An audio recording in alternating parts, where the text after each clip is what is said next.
Graça e paz, irmãos. O poder da palavra. Há poder ou não? Há poder. Tudo? Tudo. Está escrito. Filipenses 4:13.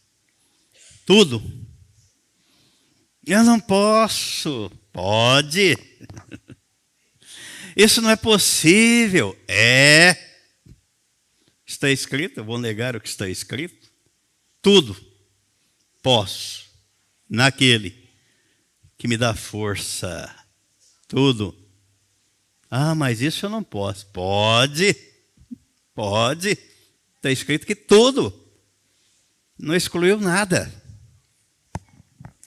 Vamos abrir as nossas Bíblias na carta aos Hebreus. Carta que foi escrita aos Hebreus. Capítulo 4. Capítulo 4. Versículos 12 e 13. Porque a palavra de Deus é viva, é eficaz e mais cortante do que qualquer espada de dois gumes, e penetra até ao ponto de dividir alma e espírito, juntas e medulas, e é apta para discernir os pensamentos e propósitos do coração. E não há criatura que não seja manifesta na sua presença. Pelo contrário, todas as coisas estão descobertas e patentes aos olhos daquele a quem temos de prestar contas.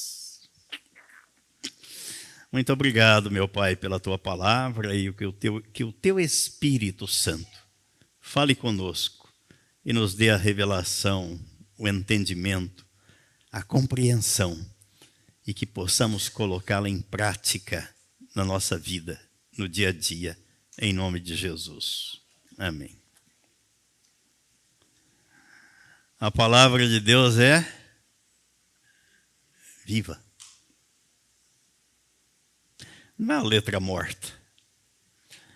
Não é alguma coisa que alguém escreveu aqui e que não faz sentido. Não é alguma coisa que a gente lê, ouve e fica por isso mesmo. Ela é viva e é eficaz. Produz resultado na vida de quem a ouve e põe em prática. Semana passada nós falamos sobre que quem não dá importância à palavra de Deus é manipulado pelo diabo. Ouviu, não deu importância, o diabo vai trabalhando e manipulando as pessoas. Mas aquele que ouve e põe em prática na sua vida, recebe os efeitos da palavra e vê resultado na vida. Ele colhe o fruto. Ele vai colhendo o fruto. E é mais cortante do que qualquer espada de dois gumes. A espada corta dos dois lados, né? A espada. A palavra de Deus é mais cortante do que a espada, porque ela vai fazendo a separação, ela vai separando o joio do trigo, o bem do mal, a vida da morte, a bênção da maldição. A palavra, poder da palavra de Deus. Agora, dividir alma e espírito, duas coisas abstratas. ela divide, ela separa. Para nós, talvez não dê nem para compreender o que isso significa. Fazer a divisão da alma e do espírito, mas ela divide. E ainda penetra até o ponto de dividir alma e espírito juntas e medulas. Ela vai separando. Por isso que quem não dá ouvidos à palavra de Deus, não põe em prática, é manipulado pelo diabo. E é apta, está pronta, perfeita, capaz de discernir os pensamentos e propósitos do coração. Nós somos seres pensantes, o que nos difere dos irracionais. Eles não pensam, eles têm instinto, agem pelo instinto.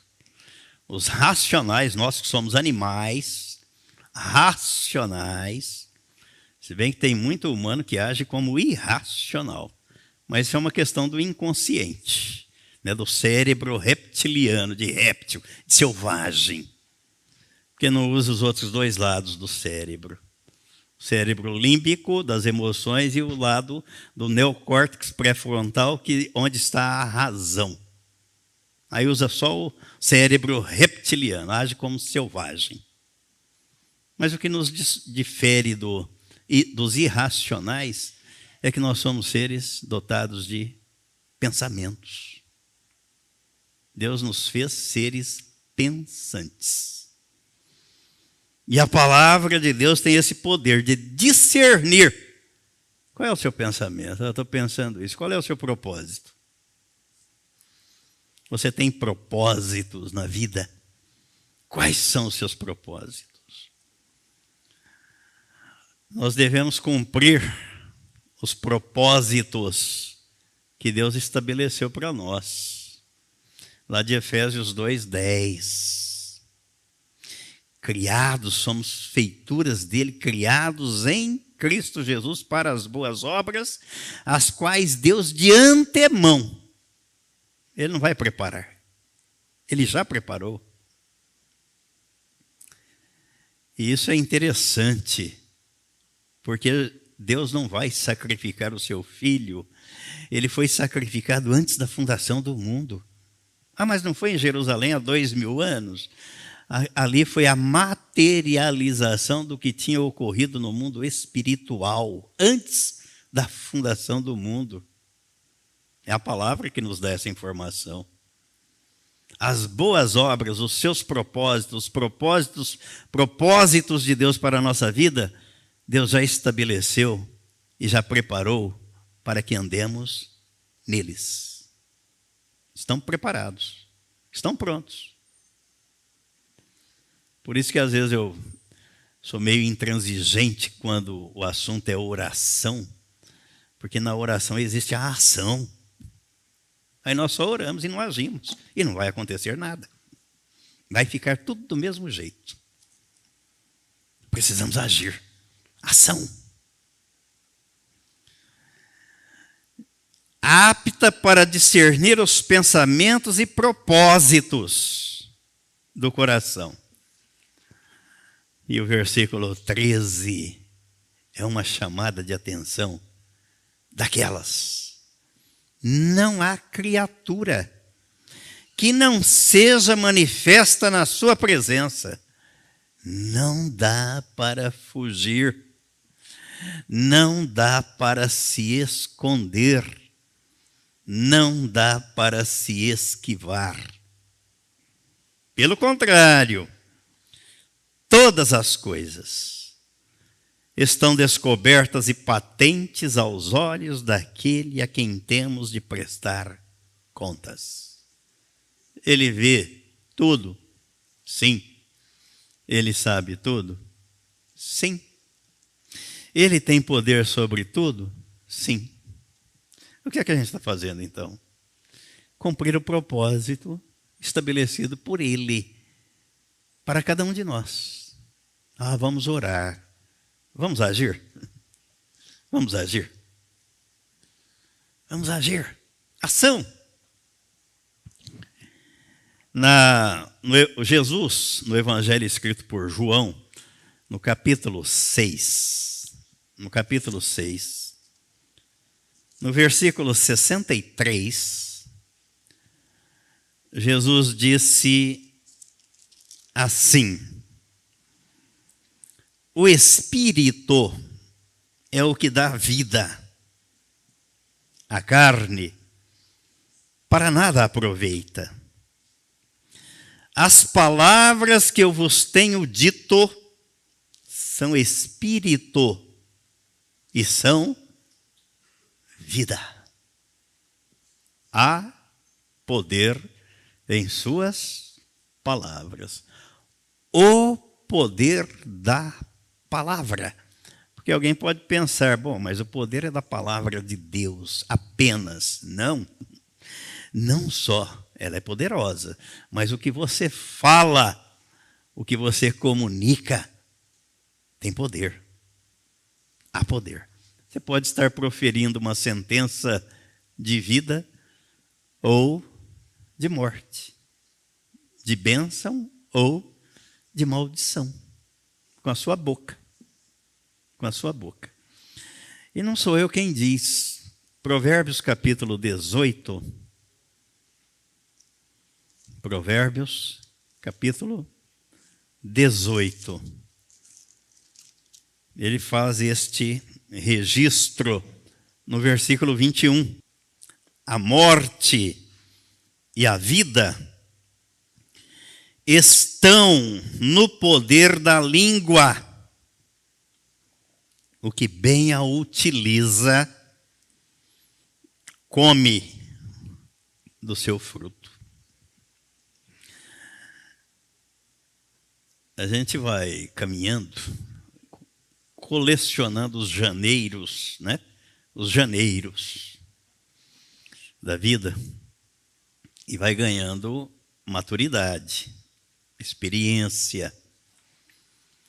E a gente vai observando como a roda da vida gira, embora para muita gente ela não gira. Tem um mapa,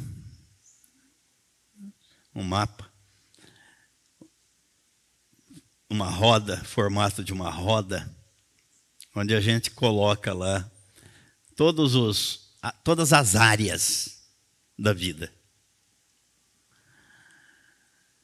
E então você coloca lá família, fé, relacionamentos, casamento, filho, trabalho, saúde. E no centro da roda, então, tem os ponteiros. De 0 a 10, como é que está a sua vida nessas áreas? Família, familiar, 10. Na relação com Deus, 10. Na sua saúde, 5. Pronto, já fez um dente. Já não deu 10. A roda não vai girar. E a vida de todo mundo é assim. E se alguém disser que não é, que tem 10 em tudo, está mentindo e enganando para si mesmo. Está enganando a si mesmo. Vai ter uma área da sua vida que não vai dar nota 10. E às vezes a gente não para prestar atenção. Por quê? Que não estou atingindo a nota máxima naquela área da vida. Por quê? Aí a gente põe a culpa no diabo, põe a culpa no governo, põe a culpa no patrão, põe a culpa no empregado, põe a culpa no vizinho, mas o centro da culpa, o culpado está aqui. Mas ele nunca vai reconhecer que ele é culpado, nunca. Isso é uma característica acentuada das pessoas que têm traços de caráter da psicopatia e transtorno de personalidade narcisista. Eu sou vítima. Eu sou um coitado. Eu sou. Todo mundo é culpado. Eu sou o coitado. Quando a Bíblia diz que o único culpado sou eu, o único responsável por mim sou eu. Ninguém é responsável por mim. Sou eu. Deus já fez tudo antes da fundação do mundo. Tudo. A salvação foi providenciada antes da fundação do mundo. As boas obras foram providenciadas antes da fundação do mundo. O nome dos salvos, que está escrito no livro da vida, foi escrito antes da fundação do mundo. Antes. Deus já fez tudo. Agora está onde? Nas suas mãos. Ah, mas eu vou orar. Não, vá agir. Haja. Ação. Ah, mas não devo orar? Deve. Não só orar. Orar e agir.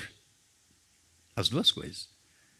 Porque senão nós caímos naquela e vamos dar a razão para aqueles que vivem nas clausuras, nos conventos. Desse jeito. Mas cadê a ação?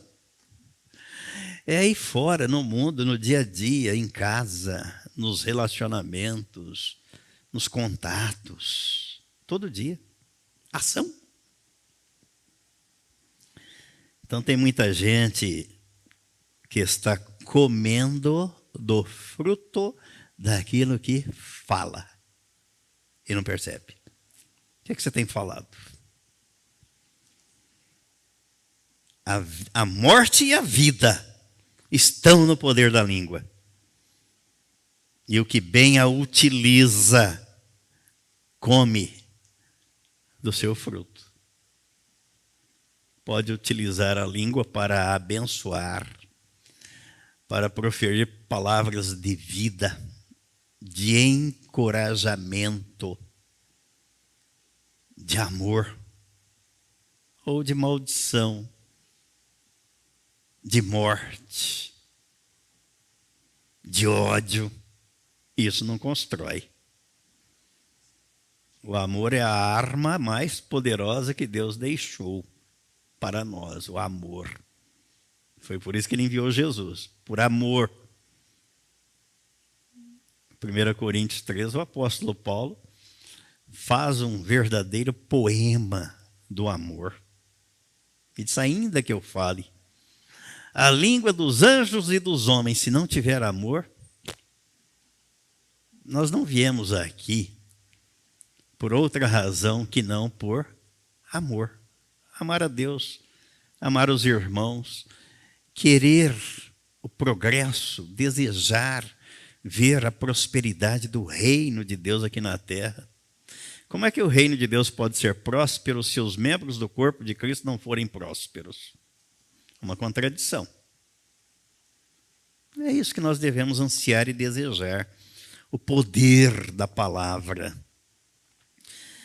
Na primeira carta escrita por Pedro, no capítulo 1, no versículo 23, Pedro escreveu assim: pois fostes regenerados, não de semente corruptível. Aliás, eu vou ler o 22, olha. O 22 até o 25. Tendo purificado a vossa alma pela obediência à verdade, tendo em vista o amor fraternal não fingido, amai-vos de coração, uns aos outros, ardentemente. Não é aquele amor frio, indiferente, apático, anêmico. Ele está dizendo ardentemente, uns aos outros. Eu quero o bem para mim, quero o bem de vocês, quero ver a glória de Deus, quero ver a expansão do reino de Deus. Ardentemente, com ardor. Pois fostes regenerados, não de semente corruptível, mas de incorruptível, mediante a palavra de Deus, a qual vive e é permanente. O autor da carta aos Hebreus está dizendo que a palavra de Deus é viva e eficaz. Jesus está dizendo que as palavras dele são espírito e são vida. Agora Pedro está dizendo que nós fomos regenerados por esta palavra que vive e é permanente. Ele diz, pois toda a carne é como a erva, e toda a sua glória como a flor da erva. A carne, o que acontece com ela? Seca-se a erva e cai a sua flor. Acabou a beleza. O encanto, a beleza da vida se esvai. Como diz o salmista, como a sombra que declina, assim são os meus dias. Eu me vou secando como a relva, mas tu, Senhor, permaneces para sempre. Aí diz o versículo 25. A palavra do Senhor, porém, permanece eternamente. Ora, esta é a palavra que vos foi evangelizada.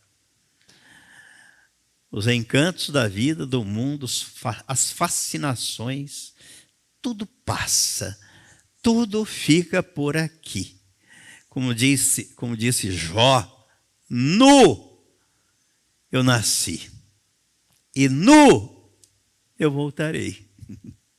Não trouxe nada e não levarei nada, mas enquanto eu viver aqui, eu devo expressar a glória do Senhor. O mundo deve ver em mim a luz, deve ver em mim a luz de Cristo, para glorificar a Deus. Olha, esse aí é um cristão verdadeiro. E não olhar para mim e dizer, esse camarada aí, cristão desse jeito, eu não quero ser. Não quero.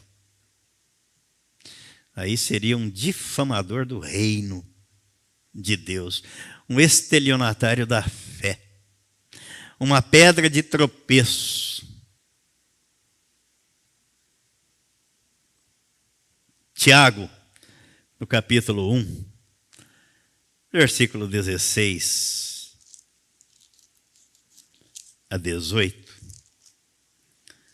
ele também vai falar a respeito do poder dessa palavra.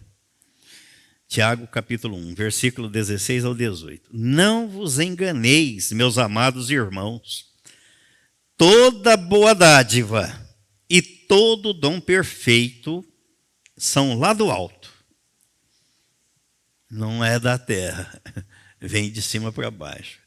Não sobe da terra para o céu, mas vem do céu para a terra. São lá do alto, descendo do Pai das luzes, em quem não pode existir variação ou sombra de mudança. Deus é imutável, Ele não muda. Ele não era uma coisa no passado, outra no presente, e será outra no futuro. Hebreus 13:8 diz que Ele era o mesmo ontem, hoje e para sempre. Para sempre. Pois segundo o seu querer, o versículo 18, segundo o seu querer, Ele nos gerou pela palavra da verdade, para que fôssemos como que primícias das suas criaturas, gerados pela palavra da verdade. Todas as vezes que eu leio esse texto, e eu penso naquilo que Deus fez na criação. O livro de Gênesis diz que Ele fez tudo pela palavra, exceto o homem. O homem ele formou do barro e soprou nele o fôlego da vida, que era um boneco de barro. Não tinha vida, barro não tem vida. Mas Deus soprou e ele ganhou vida. Ganhou carne, ganhou ossos, ganhou tendões, ganhou um cérebro.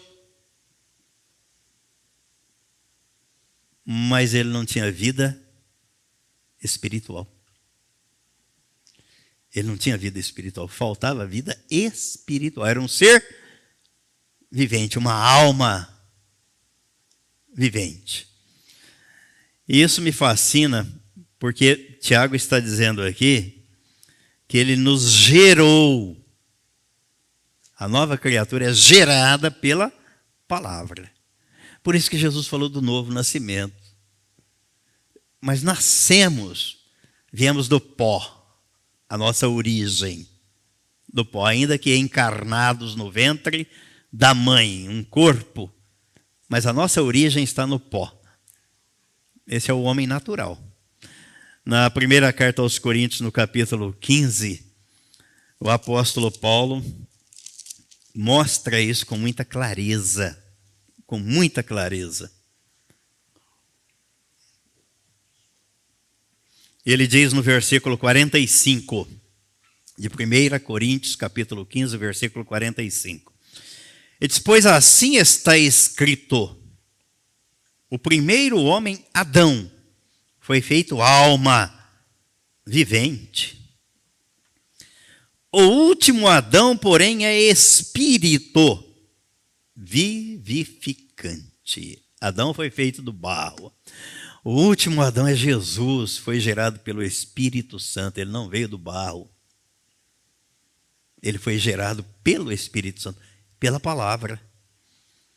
Porque o Espírito Santo falou, Deus falou, e a Maria engravidou. Uma mulher virgem engravidou pela palavra de Deus. Jesus é a palavra, é o verbo, palavra, que ganhou um corpo, ganhou ossos, tendões, pela palavra. Aí ele diz o versículo 46, mas não é primeiro o espiritual, quer dizer, não nascemos seres espirituais, não. E sim o natural, naturalmente, homens naturais, criaturas. Depois, o espiritual. Então, o novo nascimento ocorre depois. Por isso que Jesus falou, se alguém não nascer de novo, mas eu já nasci naturalmente. Agora você precisa nascer espiritualmente, ganhar o espírito, a vida espiritual que ninguém traz do ventre da mãe. O primeiro homem formado da terra é terreno, o segundo homem é do céu. Jesus desceu do céu. O verbo, a palavra, que se encarnou, assumiu a forma humana. Como foi o primeiro homem, o terreno, tais são também os demais homens terrenos. E como é o homem celestial, tais também os celestiais.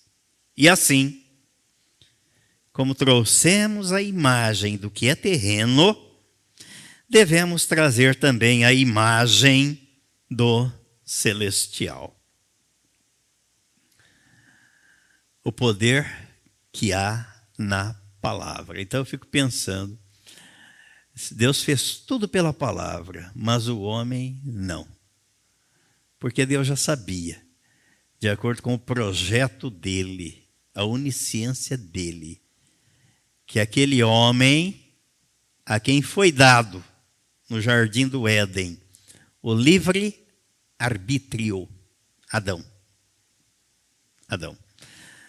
Eu já vi muita discussão e muita polêmica em torno desse assunto, mas para mim eu tenho uma clareza. Adão tinha o livre-arbítrio porque ele podia escolher. Deus falou: você pode escolher. Inclusive da árvore do conhecimento do bem e do mal, eles escolheram. Ele e Eva escolheram, fizeram a escolha errada. Que Deus disse que não era para comer, comeram. E a fatura está sendo cobrada da humanidade. A fatura. Mas depois de Adão, se Adão se sujeitou à palavra do diabo, deu ouvidos a ela, e toda a humanidade é descendente de Adão, descende de Adão, onde é que está o livre-arbítrio? Se o diabo passou a escravizar a humanidade, o escravo não tem livre-arbítrio, ele não pode fazer o que ele quer.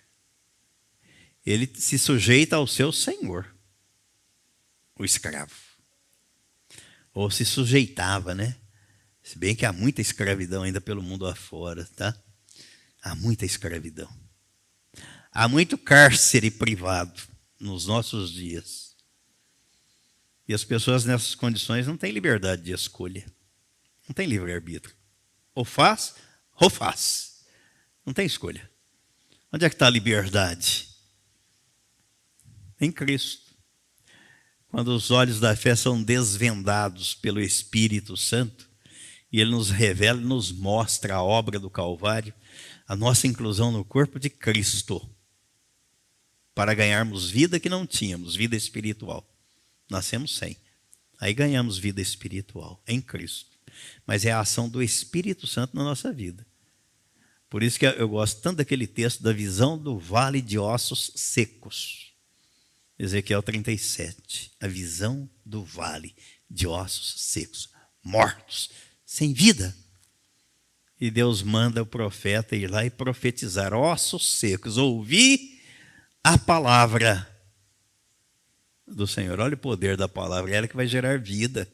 Eles estavam mortos, assim é a nossa condição espiritual. Mortos espirituais. É preciso ouvir a palavra para ganharmos vida espiritual. E lá o processo se dá em 2 etapas. Eles ganham vida, mas faltava ainda o Espírito. E Deus manda o profeta profetizar: ossos secos, entra neles Espírito. E o Espírito entrou neles. Então eles ganharam vida espiritual. É uma profecia a respeito de Israel, do povo de Israel, do judeu que está morto espiritualmente, porque não crê que o Messias veio para salvar e já nasceu. Ainda estão no judaísmo, debaixo da lei, não creem, mas é uma providência divina que endureceu o coração do judeu para alcançar o gentio, que não é judeu, que somos nós, não judeus. Então, na segunda etapa, o Espírito entra neles e eles ganham vida espiritual. Então, há muita gente assim, morto, vivo. Vivo, morto. Vida física, biológica, sem vida espiritual. E a vida espiritual está na palavra. As palavras que eu vos digo são espírito e são vida. E o versículo 49 aí de 1 Coríntios 15, o apóstolo Paulo diz: e assim como trouxemos a imagem do que é terreno, de Adão, devemos trazer também a imagem do celestial, de Jesus. Porque um outro equívoco no meio, e a gente ouve, é muito comum: nós somos a imagem e semelhança de Deus. Adão foi, nós não. Só Adão foi feito por Deus à sua imagem conforme a sua semelhança. Depois de Adão, a nossa imagem e semelhança é a imagem e semelhança do pecado. Pecaminosa. Que é desfeita na cruz, no corpo de Cristo. Para aí sim readquirirmos, assim como trouxemos a imagem do que é terreno de Adão, agora devemos trazer a imagem de Jesus. Mediante o novo nascimento, nasceu de novo, gerado pela palavra de Deus, crendo na sua inclusão no corpo de Cristo, ganhou a vida espiritual, a vida de Cristo. A imagem e a semelhança de Deus é resgatada no novo nascimento. Romanos no capítulo 10, versículo 8 ao 10, o apóstolo Paulo diz que esta palavra está mais perto e mais próxima do que se pode imaginar. Versículo 8 a 10. Ele diz, porém que se diz, a palavra está perto de ti, na tua boca e no teu coração. Olha, está na boca e no coração. E que palavras eu tenho proferido? Isto é, a palavra da fé que pregamos. Se com a tua boca confessares Jesus como Senhor, e em teu coração creres que Deus o ressuscitou dentre os mortos, serás salvo. Ninguém nasce salvo, ninguém nasce com vida eterna, ninguém nasce com vida espiritual. Tudo isso é gerado pela palavra de Deus. Mas cabe a nós, olha a ação do homem. Ah, vou ficar orando. Não, você precisa tomar uma atitude aqui, uma decisão, uma ação. Confesse. Diga que você creu. E Jesus diz que aquele que crer e, duas coisas, hein, não é uma coisa só, e for batizado, porque no batismo é que a pessoa tem a oportunidade de confessar. O crer é um ato introspectivo, subjetivo dela com Deus. Mas as pessoas, o mundo e o diabo precisam saber que de fato ela creu. É o testemunho público através do batismo. Jesus não precisava ser batizado. Ele era o próprio Deus. Qual é a razão do batismo dele? Aos 30 anos de idade. Porque ele deu testemunho público de que ele tinha descido à terra para cumprir um propósito do Pai. A identificação com a obra de salvar o mundo. Por isso ele foi batizado. E ao sair das águas, a voz bradou do céu. Este é o meu filho amado, em quem tenho prazer. Pensa nisso. Pense nisso. A palavra está perto. Boca, coração. Confissão, você tem que fazer. Se com a tua boca confessares Jesus como Senhor, e em teu coração creres que Deus o ressuscitou dentre os mortos, serás salvo. Porque com o coração se crê para a justiça, e com a boca se confessa a respeito da salvação. A vida e a morte estão no poder da língua. Confesse. Abençoe, não amaldiçoe. Eu quero terminar aqui lendo o que Tiago disse no capítulo 1. Tiago, capítulo 1. No versículo... A partir do versículo 19, ele escreveu assim: sabeis estas coisas, tudo que nós falamos aqui, tá?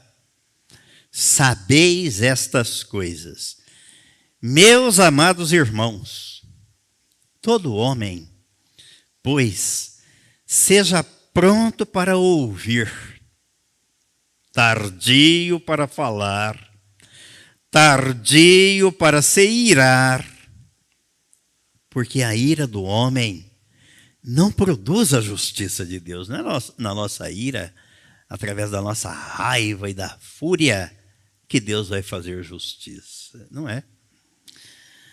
Portanto, despojando-vos de toda impureza e acúmulo de maldade, acolhei com mansidão a palavra em vós implantada, a qual é poderosa para salvar a vossa alma.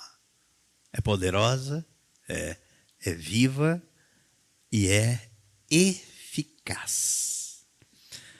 Tornai-vos, agora prestem atenção, se até aqui é uma maravilha e é a ação de Deus, agora veja a nossa responsabilidade, a nossa parte, as nossas ações.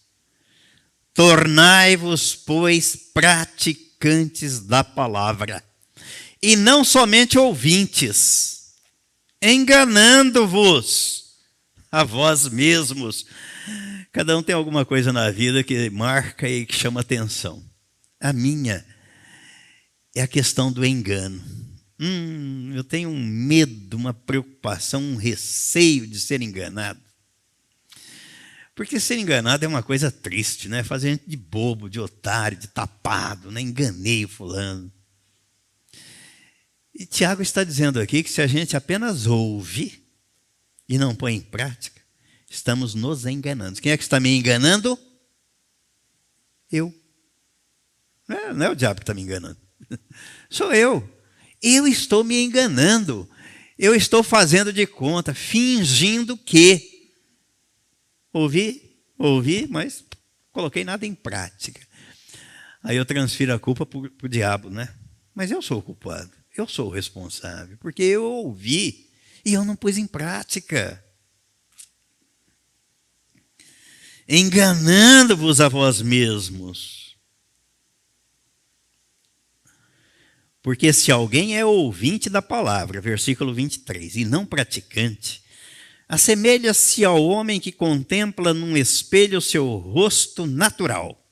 A gente vai lá dar uma olhada no espelho, não é? Depois do banho. Penteia o cabelo, ajeita a barba, as mulheres fazem a maquiagem, ajeita a roupa. Pô, tô bonito, né? E a hora que você vira as costas e saiu dali, você lembra mais? A imagem ficou lá no espelho. É assim aquele que ouve a palavra e não pratica. Serviu para quê? Qual foi a utilidade dela na sua vida? Versículo 24. Pois a si mesmo se contempla e se retira, e para logo se esquece de como era a sua aparência. Mas aquele que considera atentamente na lei perfeita, lei da liberdade, e nela persevera, não sendo ouvinte negligente. Sabe o significado de negligente? Quem sabe, levante a mão e me explique. Negligente é aquele que sabe que deve fazer e não faz. Eu estou vendo aqui, vamos dizer assim, uma faca aqui no chão. E estou vendo as pessoas passando. Alguém pode tropeçar nessa faca, se cortar e machucar. E eu não tiro a faca do lugar. Eu sabia que eu devia tirar a faca e não tirei. E alguém se machuca. Negligência. Sabe o que tem que fazer e não faz.